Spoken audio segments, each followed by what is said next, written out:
Ayan, o. Kaming tatlo. Pupunta na naman kami ng tindahan. Nakagaling na kami sa Doña Saar. Nagsalita yung lalaki na wala daw siyang pakialam. Ba, ikaw hindi ka dapat magsalita nung wala kang pakialam. Hindi siya umimeka, no? Kala niya hindi natin maintindihan yun. Dami ko pa man din labahin. Ayan na ang Bacala Garret Doña Saar. Oh, wala ka ng pera. Sama-sama na. Ay, yung pera ko, be. Isama ko sa bibilin ko. Tigil.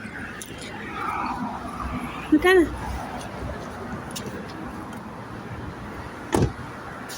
Ba't masama mukha mo? Sama mukha niya.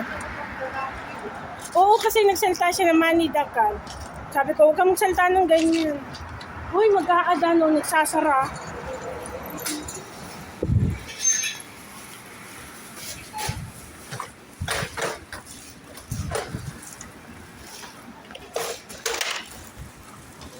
Anong bibilihin niyo?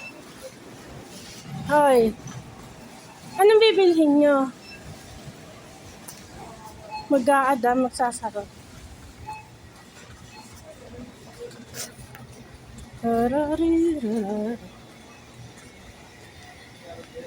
Sana yung dalawa.